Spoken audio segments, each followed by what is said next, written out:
Gio and Freya looked at each other, taken aback to see Urasil between the dog's jaws. Should they fight the dog and save Urasil? What if they were not quick enough or landed a poorly placed shot? They could hurt him, or worse. As if out of mutual confusion, they silently cobbled together a plan. Freya stood in the middle of the walkway, legs astride, her back slightly arched, with arms bent by her sides as she cupped her hands.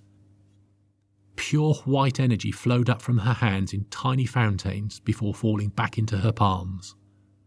She was competing directly with the black material for energy, but the air had more than enough matter for her to make a stand whilst also paying the black material its toll. Gio stood to the side of Freya and tensed his muscles to make himself as large as possible. His dimensions were indeed great, but even the combined might of Gio and Freya still paled in comparison to the size of the dog.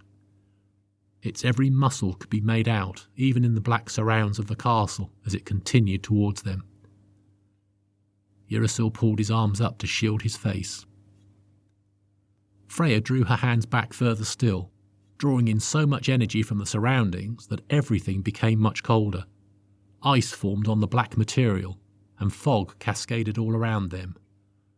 They could no longer see to the sides or to the rear. In front, the force of the dog's stride and the heat of its breath dissipated the fog. Nothing could be heard save for the breath and pounding paws of the great dog heading relentlessly towards them.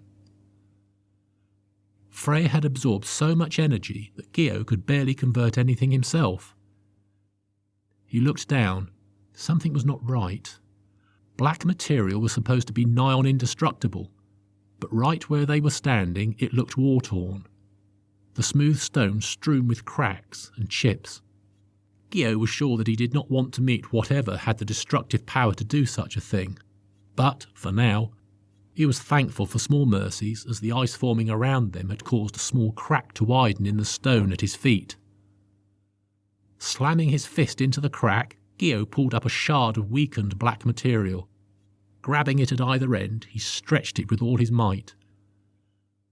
The black material contained eons of energy which made it very dense, giving Gio more than enough matter to work with. He transformed it into a red hexagonal staff, as long as he was tall and as round as his mighty arms. Now Gio had range. 2 studded iron caps covered it at each end, with further studded iron clasps wrapping around the wood, giving it strength. Smiling upon his handiwork, Gio firmed his stance and got ready to bat Urasil from the jaws of the dog. The dog slowed to a trot, as if it wasn't going to try to force its way through, but faced them instead. Things were about to get very messy when Requiem, who was still standing calmly behind them, spoke. "Wait, can't you hear that?" Freya and Gio looked at one another and shrugged, looked blankly at Requiem, and then turned back to the dog, which was now almost upon them. Gio swung his great wooden staff. Freya shot the energy from her hands and splintered it. Gio's jaw dropped as he looked at Freya with utter disbelief, his shoulders slumped. Rather than fighting them, however, the dog simply trotted on by, apparently unconcerned by the fireworks. The group breathed a collective sigh of relief. Given the courage to lower his guard, Urasil pointed forwards and spoke in a somewhat jerky voice, "This way." Freya closed Gio's mouth and lifted him out of his slouch by his chin. The fog dissipated, the ice melted, and they turned to follow the dog towards the light. The dog was forced to duck underneath a black archway leading to the courtyard at the base of the steps. Urasil quickly tucked his legs into his chest to ensure his feet were not dragged along the floor. "Hey, you can't ignore height restrictions. You're too tall for this area," bellowed Gio as he gestured at the dog to leave the courtyard. The dog stopped in its tracks. Freya slapped Gio on his chest and hissed at him to shut up. The dog, however, appeared to take this advice on board, dropping Urasil unceremoniously in a heap on the floor before diving off to the left and into the darkness. Requiem gave Gio a congratulatory nod, while Uracil hauled himself off the floor, long strands of drool dripping from his arms and head. "Are you all right? Did it hurt you?" Freya demanded, wiping some drool from Uracil's face. "Yes, quite all right, thanks," replied Uracil in a shaken but almost cheerful tone. "It's a good thing dogs like me." "It must be something about how you smell," said Requiem dryly. Unfazed, Uracil said, "I must admit I do have a degree of animal magnetism many would die for. Anyway, here."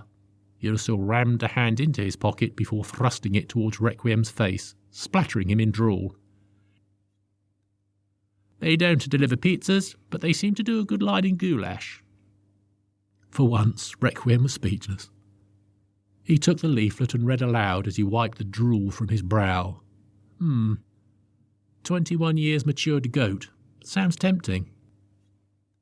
Uracil rounded on Gio as he pointed at him. A long strand of drool sprang from his hand and landed on Gio's shoulder, connecting the two.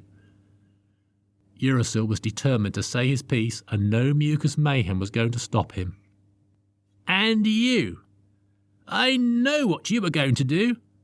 Next time you think about helping me, don't. Your brain wasn't designed to contend with difficulties such as breathing and being sensible at the same time.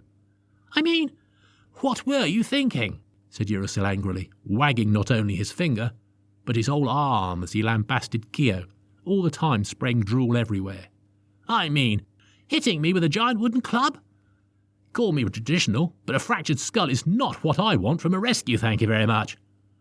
What would you do if I were on fire? Beat the flames with a club until I was a nice liquidy pulp?" "Ooh, and electrocution was going to be so much better," retorted Gio in disbelief, pointing at Freya. "Boys, boys, boys, some decorum, please." Freya had had enough of the petty bickering. Seeing her summon more energy in her hands, Gio started to pull his arms up in front of his chest, getting ready to protect himself from Freya's wrath. Thanks to the amount of energy Freya was drawing, the drool turned to drool sickles. Begrudgingly admitting to herself that Uracil and Gio weren't best off frozen to each other at a time like this, no matter how much she liked the stunned silence, Freya casually flicked the drool bridge that connected them, causing all the drool to shatter and leave Uracil and Gio dry and drool-free. Her work done, Freya turned and made her way up the stairs towards the door. Gio and Uracil turned to look at Requiem. They opened their mouths to speak, but no words came. All they could do was point. I know. Expecting you two to have some decorum is asking too much." Putting his hands in his pockets with a sniff, he gazed up at Freya before continuing jovially. "You've got to admit, though, the way she turned that drool to ice and smashed it was very cool." "It's what she's done with the energy that worries me. Check my back, will you? Have I grown wings, or a tail, or anything?" asked Gio worriedly. Requiem laughed. Uracil despaired, and they walked off, leaving Gio to ponder if their reaction was because he really did have a tail. Then he realised he was alone in a wide-open space, in a castle with dogs the size of elephants, and enchanted statues the size of tower blocks, and ran after the group. Freya stood at the top of the stairs, yawning as she waited for them. The light they had been guided to was coming from a crack between two vast black wooden doors. "Don't look at me like that," said Freya indignantly, as they all regarded her expectantly. "You think I'm going to enter alone? Requiem's the one with the peace offering. He should go first." "Wisdom before beauty, I suppose," said Requiem with a lofty sigh. "No," replied Freya smugly. "Main course before dessert. I'm far sweeter than you." "You have a point," agreed Gio. "Yes, you'd need something sweet after the stringiness of Requiem," added Uracil. "Hey, I'm not stringy.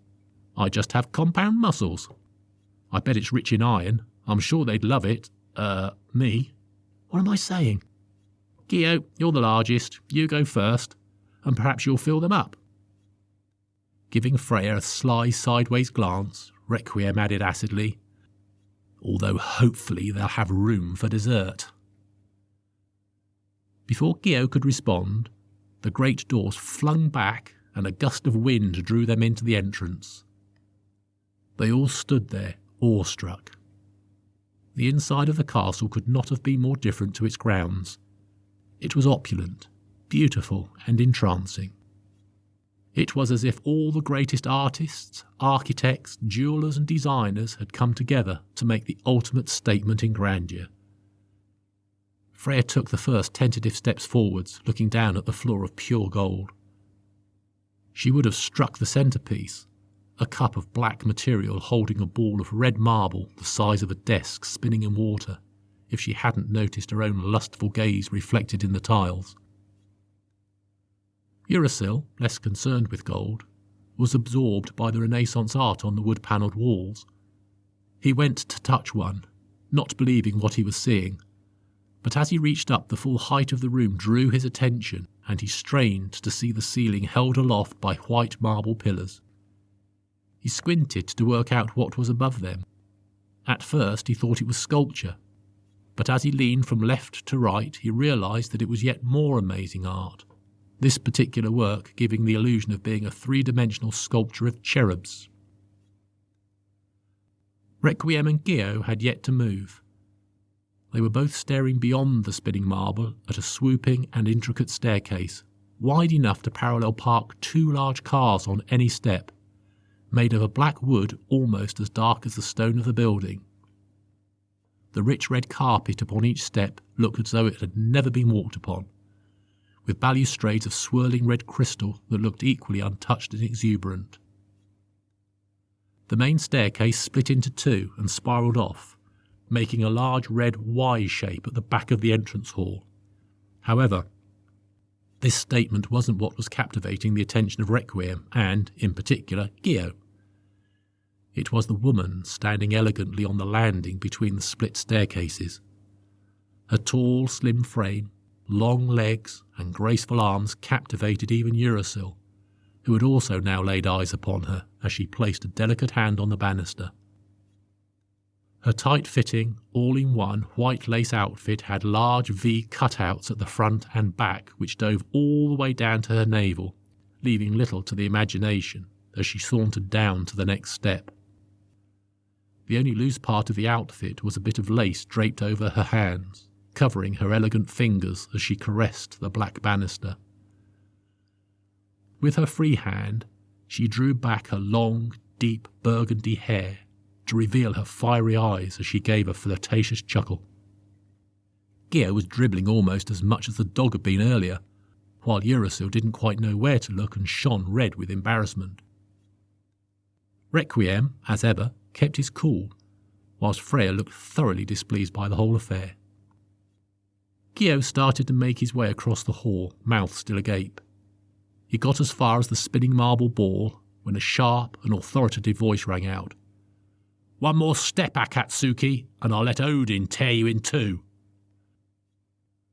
The water suspending the ball gushed a bloody red colour, spinning the marble furiously. Gio stopped dead in his tracks and closed his mouth. "This way," the voice commanded. 2 doors, which they had not noticed before, flung open to their left. Gio turned to look over his shoulder at the woman one last time, but she had gone.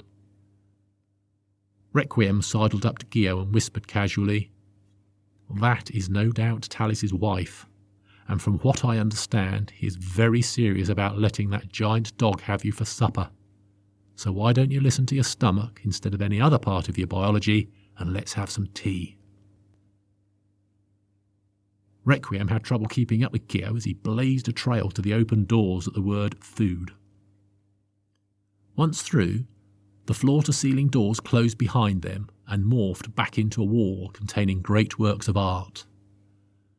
The grand dining hall they now found themselves in was as captivating as the entrance. Its fire, big enough to sleep in, roared away to their right, with vibrant red crystal set into the black wooden mantle glistening in its light. Captivated by the majesty of the room, with its intricate candelabra hanging from the ceiling, the group forgot all about the man who had called them. A person could live very happily here and never be tempted by the outside world. A voice made them jump. "Come, sit. I'm sure you're all hungry. Welcome to my domain. You are in the Black Palace, and whilst you are here, you shall enjoy my hospitality." The voice, gentle but strong, came from the direction of the fireplace. It belonged to a tall, slim man in red military dress uniform, with long gold buckles covering his chest, decreasing in length as they went down. The gold fastenings on his buckles complemented the gold stripe running down either leg of his trousers, leading to matching red boots, complete with gold heels and laces. A mink-grey cloak with red lining and gold fastening made him look every part of the gentleman. It was now Freya's turn to swoon. The man's chiselled face, cropped blonde hair and deep blue eyes made him every bit as handsome as the woman was beautiful. Shaking his head, Requiem looked up at the ceiling and then down to the floor, coughing, "Hypocrite!" to Freya. For some reason he was not enjoying her visceral reaction to Talis. He turned his attention to the man. "Do we have the pleasure of addressing Talis?" Requiem asked politely. "Indeed," replied Talis as he gave a shallow nod. "Excellent. May I just say I like what you've done with the place?" Requiem advanced, holding the container of blood that Erebus had given him. "Here, this is for you, a gift from the people of the Four Gates." Requiem handed Talis the container and sat down on one of the red velvet seats at the Gothic table opposite the fire. He beckoned the others to join him with a pointed nod of his head. Seeing Requiem's friend's reluctance, Talis cast his hand over the table, and a veritable banquet appeared before them as the fire momentarily died before springing back to life. "Enjoy, my Akatsuki friends," said Talis cheerfully as the others dismissed their uncertainty and thanked him for his hospitality, eagerly sitting at the table. Gazing into the container, Talis said, "I must say, such a grand gift is more than an old vampire deserves." At that, Gio choked on the goblet of wine he was drinking. Freya stopped biting into her chicken leg, and Urasul looked up with a strained, panic-stricken expression.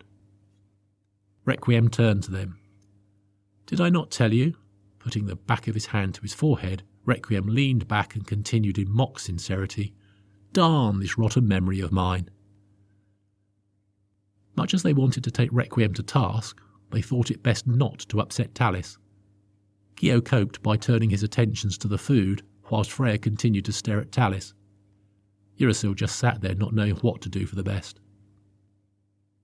Seeing that his friends were not about to do anything rash, Requiem returned his attention to Talis. "So, you call yourself vampire then? I thought you were now called Comedo Strictura, or to eat up mass of iron. I admit the English translation isn't poetic, but the Latin is quite nice and sums you up."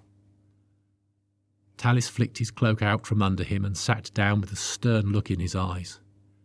"You think that it sums us up, do you?" he said darkly. "Iron-eaters? You may be right in the case of many of my brethren, although I use that word in its loosest sense. We want so much more, Rage could be seen building in Talis's eyes. His whole posture was aggressive. Perhaps he could read it in the faces of those at the table, or perhaps he had a level of self-control that was not often seen in his people. Whatever the reason, Talis suddenly relaxed once more. "I forget myself. Where are my manners? Please eat. There is no point in lamenting what has gone." "Yes, the opportunities of what could be are so much more interesting," said Requiem with a glint in his eye as he raised his glass. Talis nodded in agreement and closed his eyes. Clapping his hands, he summoned the sounds of an orchestra which serenaded them as they ate. Everyone forgot the world around them and set about eating until they were fit to burst.